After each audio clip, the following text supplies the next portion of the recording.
कि एक आदमी की शादी हुई, बीवी रुखसत हो गई और 3 महीना विहायक भवा कि एक लड़के की महतारी हो गया। अब आदमी बड़ा चिंता में गांव में बिहार निकले, वाहरे गांव वाले पकड़ पकड़ पूछे आए रे 3 महीना विहायक भो तो के लड़का कैसे पैदा होगा रे। अब वो बेचारा चुप, कहा है। सुनते सुनते वो बेचारा गमगीन हुआ और गम करते करते दुबला हो गया। तो एक दिन उनके बीवी कहला कि आरे सबके घरे लड़का पैदा होता चेहरा चटक लागत है और हमरे यहाँ जौने दिन से लड़का हुआ है तो चेहरा उतरते जाता, कहा बात है। कहा था तुमका कहा यहाँ गाँव में यहाँ निकला बाफत है, तुम कहा तो चेहरा काहे उतर जाता। इस काहे कहीं जहर ये थे वहारे पकड़ पकड़ कुर्ता पूछा थे खींच खींच के कि अरे 3 महीना तेरे विहायक बहुत का लड़का कैसे होगा रे। तो कहे तो समझा नहीं पाओ तो, लेकिन कहा समझा दी जब 9 महीना पर हो चाहिए और 3 महीना होएगा तो हम कहा समझा दी। तो औरतिया कहे तुम हो गधा, ये बताओ कि तुम्हारे विहायक कितने दिन होगा। कहे 3 महीना। और कही सो हमरे विहायक, कहीं तुम्हारे विहायक 3 महीना हुआ। और कही सो लड़कवा कई महीना पैदा हुआ, कही वाह 3 महीना पैदा हुआ। बहुरतिया पढ़े इस पहाड़ा घर में कि आए रे 3 महीना तुरे विहायक हुआ, 3 महीना हमरे विहायक हुआ, 3 महीना लड़का हुआ, सब 9 महीना नहीं होगी रे। तब के समझ में आवा, कही हाँ यार ये तो 9 महीना भवा। वह गमवा वाले ने बहुत खपा, कहना कौन सार बोल दी तो कोई खैरियत नहीं है। 9 महीने में लड़का हुआ सब हमका 3 महीना बताओ। सुबह गांव में यहाँ निकला तो कौन फिर खींच इस कुर्ता कैसे इधर और इधर कस के रे 3 महीना तुरे विहायक हो तो के लड़का कैसे होगा रे। तो कहे 3 महीने कहाँ हुआ, 9 महीने तो भवा है। कहीं कहाँ 9 महीना, कहीं 3 महीना हमरे विहायक होगा, 3 महीना मेहरबा विहायक होगा, 3 महीना में लड़का हुआ, सब 9 महीना नहीं होगी। पूरा गांव एक लंगू अकेले वहां बक्के जो मेहरुआ रटाए थी इस घर में। यही हाल देवबंदियों का है। 40 दिन चिल्लम लेके जाते हैं, ऐसा रटावत हैं कि नबी गैब नहीं जानते, या रसूल अल्लाह कहना शिरक है, उर्स करना शिरक है, गेरहवीं करना शिरक है, दुनिया की बकवास रटा। इन्हें छोड़ो और कहा सो जैसे दुल्हन सोती है। वाह। अब देखो रिश्ता कितना काम आया, निस्बत कितनी काम आई। सिर्फ निस्बत थी रसूलुल्लाह से तो सफिया के निजात का जरिया हो गया। हुजूर ताहिर मिल्लत से निस्बत ही इंशाअल्लाह ताला हमारे तुम्हारे निजात का जरिया बनेगी। लेकिन एक बात यहाँ है कि कब्र के अंदर क्या पूछा जा रहा है सब देख रहे हैं, सरकार सुन रहे हैं और सरकार के वसीले से सहाबा भी जानते हैं। एक रवायत में है कि हज़रत उमर फारूक आदम रदी अल्लाह ताला अन्हु का जब विसाल हुआ और कब्र में दफनाया गया, हज़रत अली शेर खुदा खड़े रहे, सुनते रहे।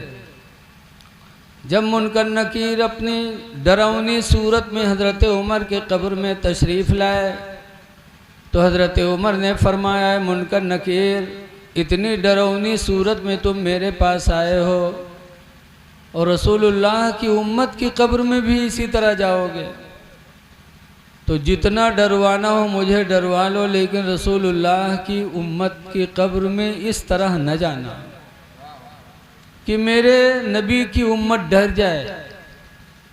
हज़रत अली शेर खुदा बाहर थे, सुने तो फरमाते अमीरुल मोमिनीन आपकी कब्र पे अल्लाह रहमत नाजिल करे। दुनिया में थे तो हम लोगों की भलाई चाहते थे और कब्र में जाने के बाद भी उम्मत मोहम्मदिया की भलाई सोच रहे हैं। वाह वाह वाह, बहुत। कब्र में क्या हो रहा है रसूलुल्लाह भी देख रहे हैं और रसूलुल्लाह के वसीले से अली भी देख रहे हैं। सुभान अल्लाह। ये गैब है, गैब। कब्र में क्या होता है ये गैब है। वाह। अल्लाह जिसे चाहे अता फरमा दे। लेकिन वहाँ भी इतने हठधर्म होते हैं कि इनके कुछ समझ में नहीं आता। ये सब पढ़त हैं, सुनत हैं, लेकिन फिर भी नबी के इल्म गैब का इनकार करते हैं। ये मनिए ना इनका 40 दिन के चिल्लम जो रटावा जात है ये वही बकी है जिंदगी भर। चाहे जितना कुरान हदीस सुनावें, पढ़ें पढ़ावें, इनकी मिसाल वैसे है। मौलाना अब्दुल मुस्तफ़ा आज़मी अलैहि रहमा लिखते हैं, बड़े मुहद्दिस गुजरे हैं आज़मी साहब जी। मुस्लिम शरीफ का इम्तिहान भी हज़रत ने हमारा जामिया शरफिया मुबारकपुर में लिया है। बहुत बड़े मुहद्दिस थे। लिखते हैं कि एक आदमी की शादी हुई, बीवी रुखसत हो गई और 3 महीना बिहायक भवा कि एक लड़के की महतारी हुई गई। अब आदमी बड़ा चिंता में गाँव में बिहार निकले, वाहरे गांव वाले पकड़ पकड़ पूछे, आए रे 3 महीना बिहायक हो तो लड़का कैसे पैदा होगा रे। अब वो बेचारा चुप, कहाँ है। सुनते सुनते वो बेचारा गमगीन हुआ और गम करते करते दुबला हो गया। तो एक दिन उनके बीवी कहला कि आरे सबके घरे लड़का पैदा होता चेहरा चटक लागत है और हमरे यहाँ जौने दिन से लड़का हुआ तो चेहरा उतरते जाता, क्या बात है। कहा था तुमका कहाँ है गाँव में यहाँ निकला बाफत है, तुम कहा तो चेहरा काहे उतर जाता।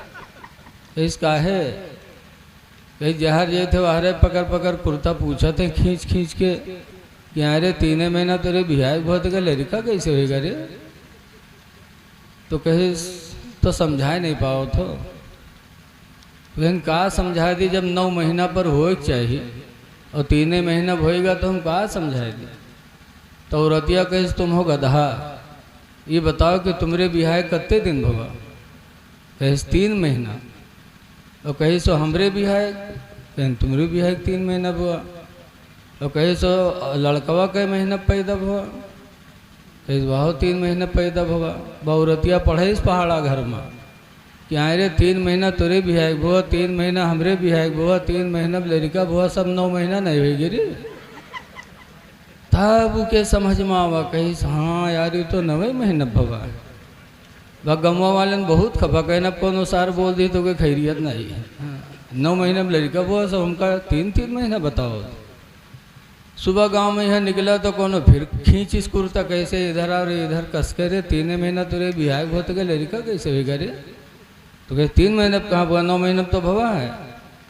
कहीं कहाँ 9 महीना, कहीं 3 महीना हमरे बिहार होगा, 3 महीना मेहरबो बिहार होगा, 3 महीना लड़का हुआ, सब 9 महीना नहीं होगा। पूरा गांव एक लंगुआ अकेले वह बक्के जो मेहरुआ रटाए दी घर में।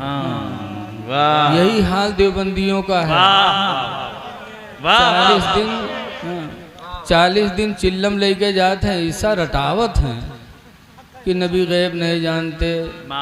या रसूल अल्लाह कहना शिरक है, उर्स करना शिरक है, गेरहुई करना शिरक है, दुनिया की बकवास रटाते हैं। ऐ लोगों, जब गैब कब्र के अंदर क्या है इसे गैब कहते हैं। मेरे नबी भी बता रहे हैं, अली भी बता रहे हैं। और सबसे बड़ा गैब क्या है हमारे आपके लिए, अच्छा बताओ, कोई अल्लाह को देख सकता है? कोई नहीं देख सकता। लेकिन कुछ चेहरे ऐसे होंगे जो क़यामत के दिन देखेंगे। अल्लाह कुरान में फरमाता वो जो हुई यौमइज़िन नाज़िरतुन इला रब्बिहा नाज़िरा, कि कुछ चेहरे ऐसे होंगे जो क़यामत के दिन अपने रब को खुल्लिम खुल्ला देखेंगे, लेकिन दुनिया में नहीं। तो यकीन रखो कि हुजूर मेराज की रात में अल्लाह का उन्होंने दीदार फरमाया। अब ऐसा दीदार फरमाया कि फरमाते वदाउ कफ़ै बैना कतफ़ैया, वदा कफ़हु बैना कतफ़ैया, कि मेराज की रात में अल्लाह ने अपना दस्ते कुदरत मेरे दोनों बाजुओं के बीच में रखा। फारिफ्तु बिही मा फिस्समावाति वल अर्द, तो उसकी वजह से वो तमाम चीज़ें मैं जान गया जो ज़मीन व आसमान के अंदर थी। इसीलिए आला हज़रत फरमाते हैं कि और कोई गैब क्या तुमसे नेहा हो भला। या रसूल अल्लाह, तुम और कोई गैब क्या तुमसे नेहा हो भला, जब न खुदा ही छुपा तुम पे करोड़ों दुरूद। वाह वाह सुभान। अच्छा ये बताओ, जब सफ़िया कब्र में नहीं बता पाई तो आजकल की मेहरुए गंधैलिन बताई पई हैं। यक्को टेम नमाज न पढ़ें न कुरान पढ़ें, इनके हाल कब्र में का हो बताओ, बता पाएंगी? कलमा तक जानती नहीं। अगर कलमा याद करा, कहा पढ़ो ला इलाहा इल्लल्लाह, तो लिल्ला ज़बाने ने तुरी है कि कहूँ याद ना हो जाए। ये क्या कब्र में कहेंगी? आज हमारी माँ बहनों का हाल क्या है हम सब देख रहे हैं। सलाम हुई है तो बौरी बनी ठाड़ रही है, जानते नहीं है मुस्तफ़ा जान रहमत पे लाखों सलाम। जिस नबी की रहमत सब पर है, औरतों पर सबसे ज्यादा। क्या बात है, वाह वाह वाह। इस्लाम के आने से पहले कोई औरत बेवा हो जाती थी तो उसका घर में बंद कर देता रहा, और कहूँ कहूँ तो ऐसे दबाई के मार देता रहा कि बेवा हो गई। नापाकी की हालत में होती थी तो उससे कोई बोलता नहीं था, लेकिन अल्लाह के रसूल ने आने के बाद औरतों का कितना मकाम बुलंद फरमाया। सुभान अल्लाह। इसलिए सबसे ज़्यादा इनको नबी से मोहब्बत करनी चाहिए, सलाम याद करना चाहिए, अपने नबी पे खूब दरूदो सलाम पढ़ें। लेकिन नहीं, दुनिया की बकवास याद है। शादी हुई तो रज जगह में यह वो बकवास बकी हैं, ऐसी ऐसी बातें कहेंगी जिसका कहना कुफ्र है। तो जब फूफी सफिया का ये हाल है तो ये मेरी माँ बहनों तुम्हारा क्या हाल हो। इसलिए बेहतर है कि वहाँ की तैयारी करो। कुरान की आयत मैंने पढ़ी है, अल्लाह ताला फरमाता है वस्बिर नफ्सका मअल्लज़ीना, ऐ महबूब तुम उन लोगों के पास बैठो। किसके पास? यदऊन रब्बहुम बिलगदाति वल्अशी, जो सुबह और शाम अपने रब को पुकारा करते हैं। सुभान अल्लाह। जो सुबह शाम पुकारे उनके पास बैठो। लेकिन आज आदमी कहाँ बैठी? सुबह होए वह प्रधान मुहर्रम दलाली करे पहुँच जी। हाँ, इधर के बाद उधर, उधर के बाद एक एक घंटा दलाली करी है, और पहिए का बाद में एक ठो बीड़ी। हाँ, बताओ कितने बड़े कम नसीब हैं। और बहुत बुलंद नसीबा हुए तो कहूँ एक चाय प्रधान पियाई दी, पहुँच जाइए सवेरे दलाली करे द्वारे पर।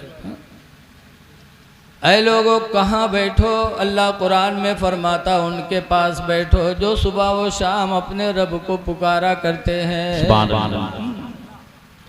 नमाजी के पास बैठो, अजान देने वालों के पास बैठो, अपने रब को याद करने वालों के पास बैठो। जो लोग हुजूर ताहिर मिल्लत की मोहब्बत में यहाँ आए हैं, उलमा की सोहबत में बैठे हैं, यकीनन अल्लाह के हुक्म पर अमल कर रहे हैं।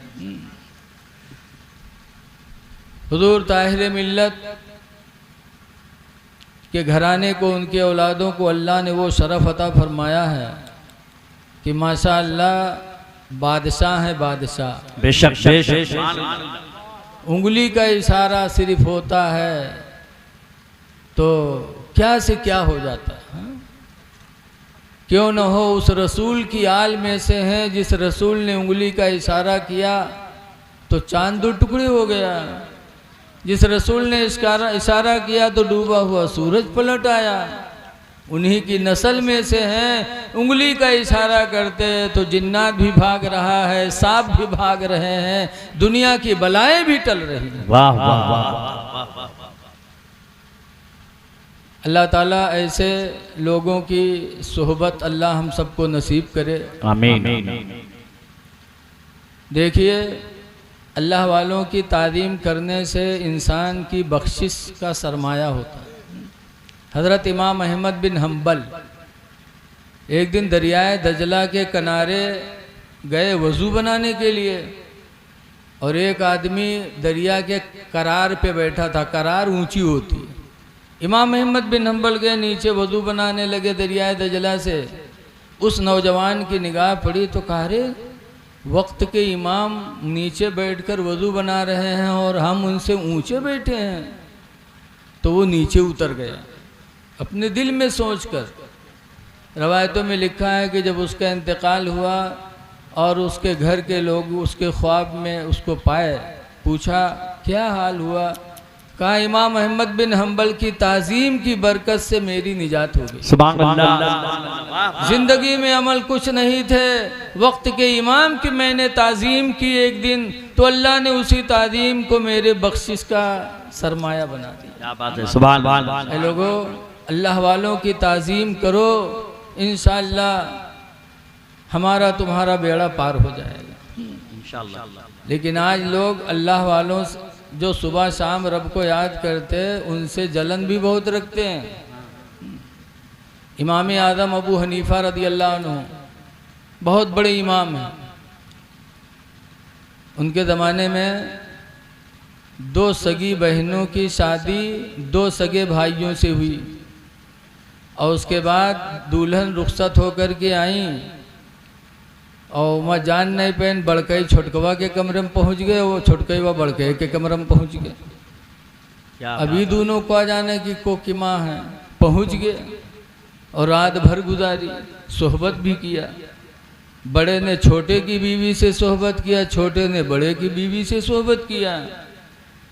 अब जब सुबह दोनों निकली, बाप ने देखा, कहा, अरे अल्लाह गजब हो गया, इसकी बीवी इसके साथ रही और इसकी बीवी इसके साथ रही।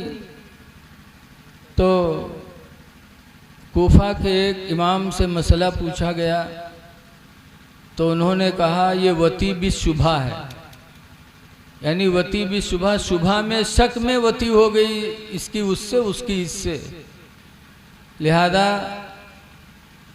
कोई बात नहीं है, मामला ख़त्म हो गया। इमाम आज़म को पता चला तो बुलवाया, अब बुलवाने के बाद फरमाया नहीं, दोनों तलाक दे दें, अपनी अपनी बीवी को दोनों तलाक दें, फिर जिससे सोहबत की है उसी से निकाह कर लें, क्योंकि अब हलाला भी नहीं है भाई, हलाला भी नहीं है, जिसको तलाक दिया उससे सोहबत हुई नहीं। और हुक्म भी है कि जो जिससे कुर्बत कर ले उसी से निकाह करे। ऐसे किसी से अगर ज़िना हो जाए किसी लड़की से, तो हुक्म है कि अब वो निकाह उसी से करे, अगर उसने निकाह नहीं किया। इमाम आज़म ने ये मसला बताया, तब लोगों की आंखें खुली, कहा, अरे हम लोग तो जानते ही नहीं थे। इमाम आज़म बहुत बड़े इमाम थे, तो उनके भी हासिदीन तैयार हुए।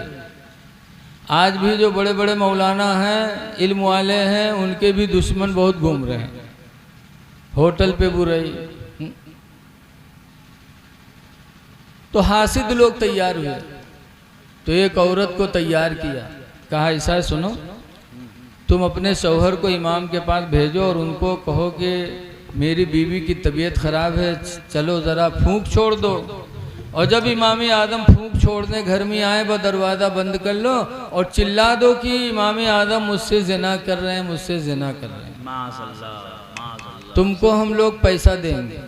औरतें बहुत कम अकल होती, पैसा दे दो तो चाहे जो इनसे कहे वाले लो, तैयार हो गई वो, अपने नखरा मारा। औरतों का मकर कितना बड़ा होता है बताओ। गिर गए खटिया पर, आए बाबा बक्कैला,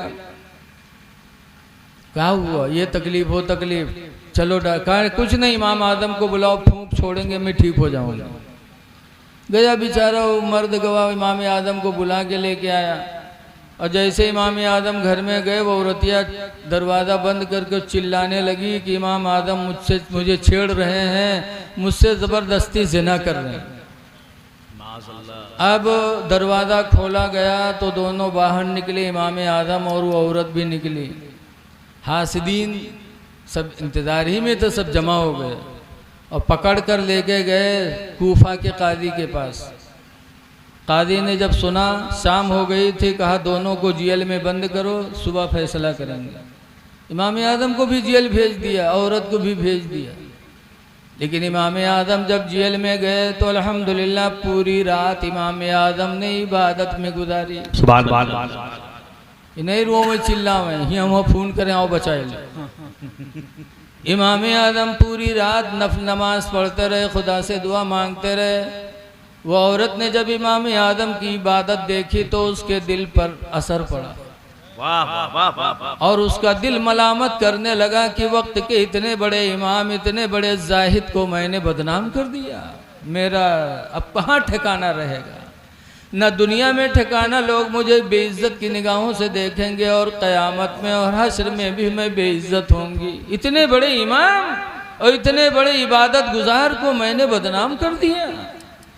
दिल ने मलामत किया। वो औरत जाके रोने लगी और कहा इमाम आदम खुदा के वास्ते माफ़ कर दो, मुझे आपके हासिदीन ने तैयार किया था, पैसे के लालच में मैंने ऐसा किया, खुदा के लिए माफ़ कर दो वरना मेरी दुनिया भी बर्बाद होगी, आखिरत भी बर्बाद हो जाएगी, मेरा शौहर भी मुझे नहीं रखेगा। ऐ इमाम आदम करम कर दो, माफ़ कर दो। इमाम आदम ने माफ़ कर दिया, लेकिन फरमाया है मैं बहन तुम अपनी कोई मजबूरी बताकर जेलर से घर जाने की इजाज़त मांग लो कि थोड़ी देर मुझे इजाज़त दे दो, मैं घर जाना चाहती हूँ, फिर आपके जेल में आ जाऊँगा। और तुम इजाज़त लेके जाओ और मेरी बीवी उम्मे हम्माद को जेल में भेज दो कि तुम्हारे शौहर ने बुलाया। गई उम्मे हम्माद से बताया, उम्मे हम्माद रात की तारीकी में जेल में आई और जेलर पहचान नहीं पाया रात की तारीकी में कि कौन गई है, और वापस आई तो ये कौन है। चली गई अंदर। सुबह हुई, काजी ने दोनों को बुलवाया, दोनों आए, इमाम आदम आए और तो रहे नहीं, इमाम आदम की बीवी उम्मे हम्माद आई। बैठे हासिदीन जमा हो गए कि आज तो इमाम आदम पर कोड़े लगेंगे, आज इमाम आदम रुसवाए ज़माना हो जाएंगे। हासिदीन जमा हुए।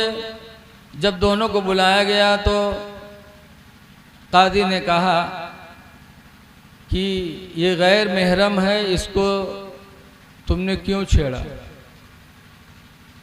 तो कहा ये गैर महरम है, देखो ये है कौन।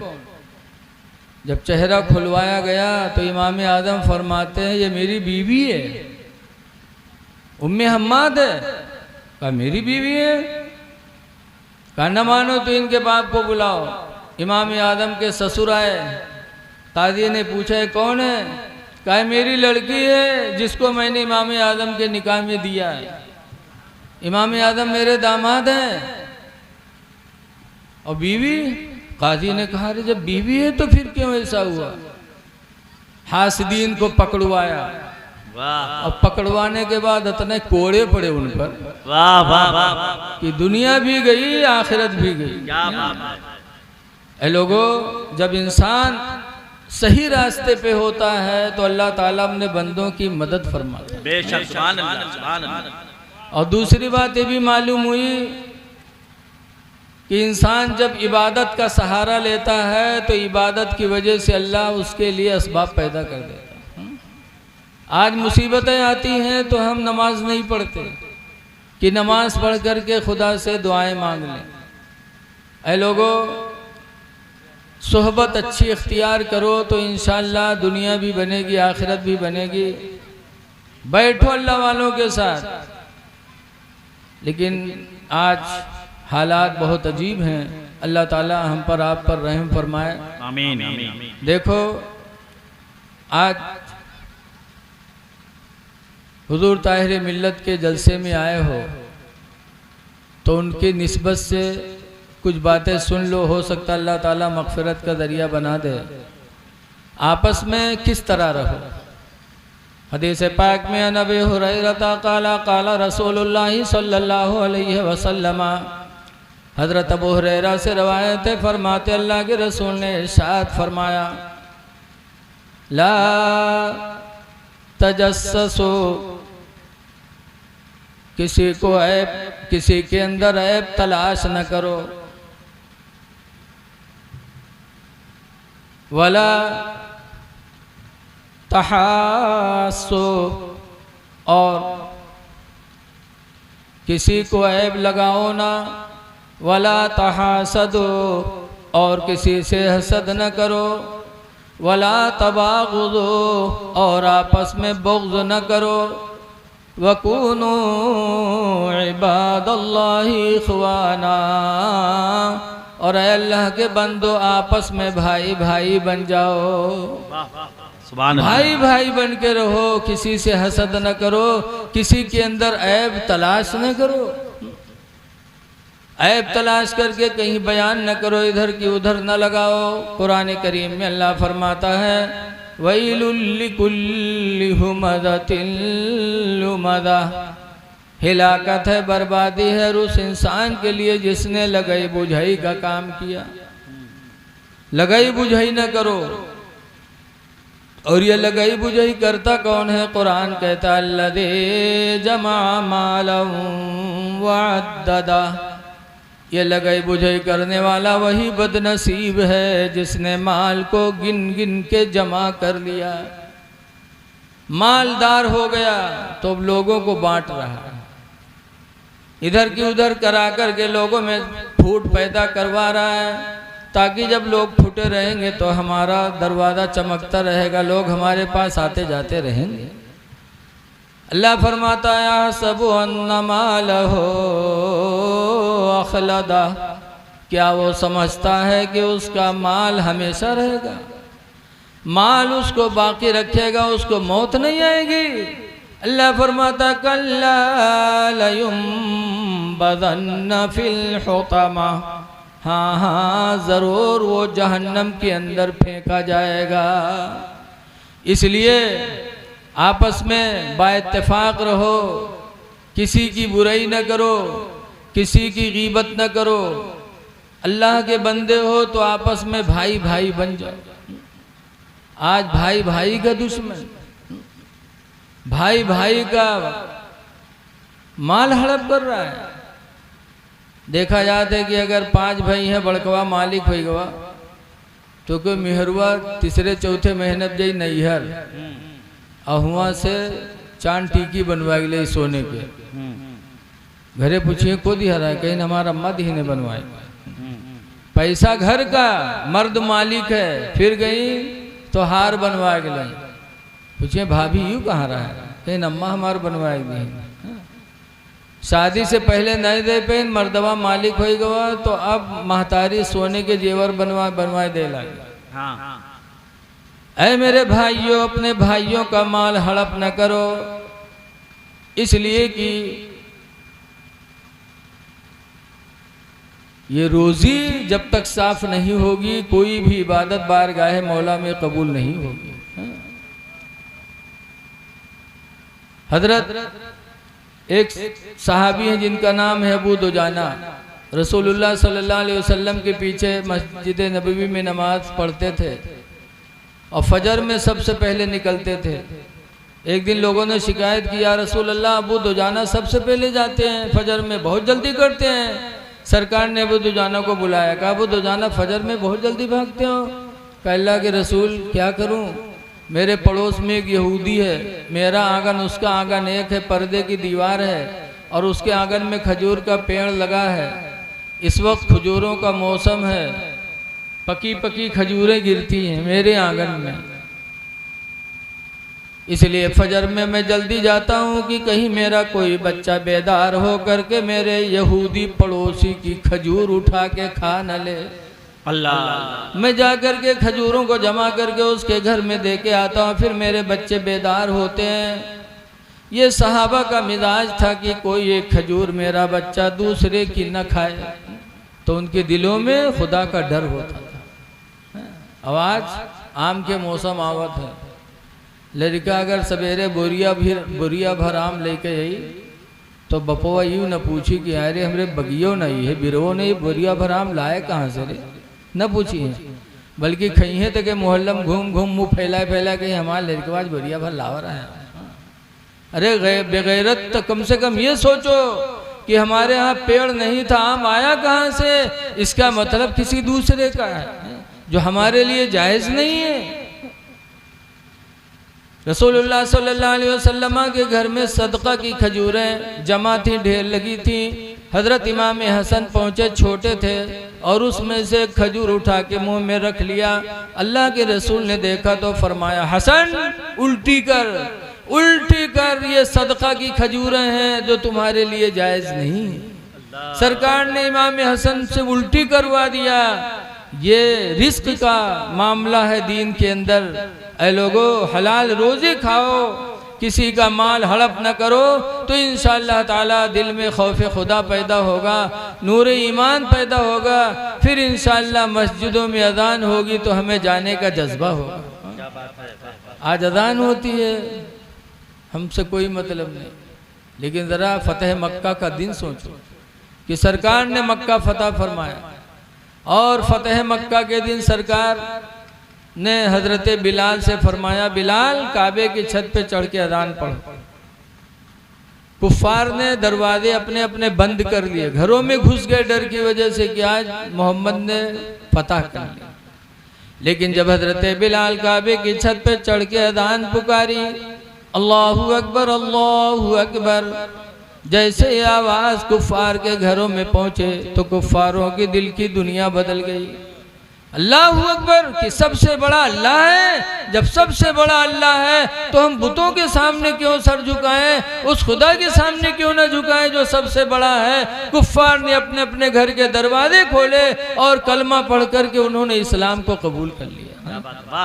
एक वो थे कि अज़ान सुन करके उनकी दिल की दुनिया बदली, कुफ्र छोड़ा, इस्लाम को अपनाया, और आज हम मुसलमान हो करके मस्जिद से अज़ान हो रही है और हमें कोई एहसास ही नहीं है। ऐ लोगों, मस्जिदों को आबाद करो, वक्त बड़ा नाजुक है। अगर इस दौर में हमको मदद मिल सकती है तो दो ही चीज़ें हैं। अल्लाह ने कुरान में फरमाया, या अय्युहल्लज़ीना आमनुस्तईनु बिस्सब्रि वस्सलाह, ईमान वालों मदद हासिल करो सब्र और नमाज से। मुसीबत आए तो सब्र करो। अहले बैत ने सब्र किया। इमाम हसन को जब जहर दिया गया और खून की उल्टी होने लगी, इमाम हुसैन ने पूछा, भाईजान क्या हुआ? कहा किसी ने जहर पिला दिया।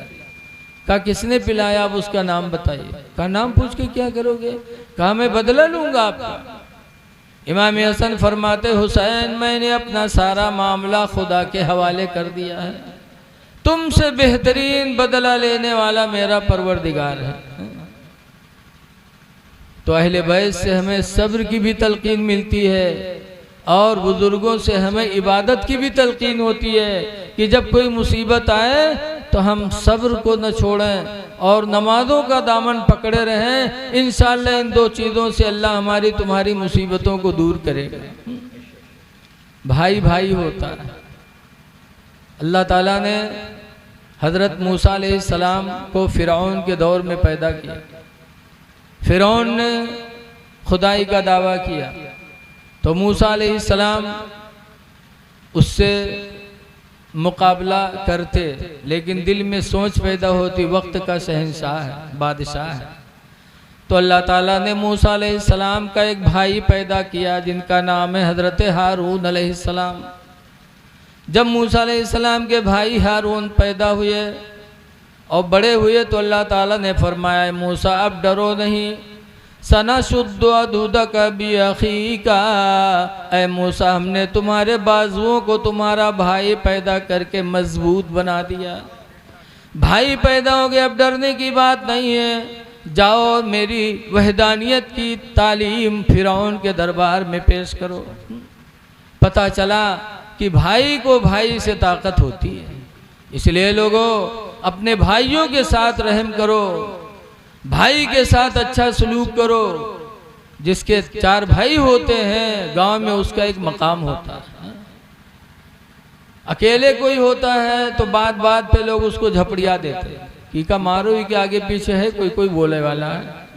और जिसके भाई कई होते हैं कोई सामने नहीं आता। हमारे यहाँ रुपईडीहा बॉर्डर है नेपाल का, उसके पास एक गांव है रंजीतवा, वहाँ एक कबड़िया बिरादरी के मुल्ला जी हैं, उनके 18 लड़का है। तो गांव भर उनका डरत है और मालदार भी बहुत है। बॉर्डर पे रहते हैं, लड़का नंबर 2 का धंधा करत है, नेपाल से लाना, इंडिया का लाना ले जाना। मालदार भी बहुत हो गए और प्रधानी भी वही करते हैं। लोग कहते हैं मुल्लवस न बोले रहे नहीं, क्या 18 लाठी यही हैं। भाई से भाई को ताकत मिलती है। लेकिन आज लोग बीवियों के चक्कर में आके न भाई को भाई समझते, न माँ को माँ समझते, न बाप को बाप समझते। भाई की कितनी अहमियत होती है। सुनो, आज तो देखा जाता है कि आदमी जब बाहर से वापस आएगा, एक बात और सुन लो, इस वक्त शादियों का मौसम है। हदीस पाक में अनसिन काला काला रसूलुल्लाह, हजरत अनस से रवायत है, फरमाते अल्लाह के रसूल ने इरशाद फरमाया, मन तज़व्वजा, जिसने शादी कर ली, फ़क़द इस्तकमला निस्फ़द्दीन, तो गोया कि उसने आधा दीन मुकम्मल कर लिया। शादी किस किया तो आधा दीन उसका मुकम्मल हो गया। दीन कैसे मुकम्मल हो गया? इसलिए कि सरकार ने निकाह का 2 फायदा बताया है। कि निकाह का पहला फायदा यह है, फ़इन्नहु यग़ुद्दु लिलबसरि, कि निकाह से इंसान की निगाहें झुक जाती हैं। निगाहें झुक जाती हैं यानी किसी की माँ बहन पर गलत निगाहें नहीं उठती, सबसे बड़ा फायदा। और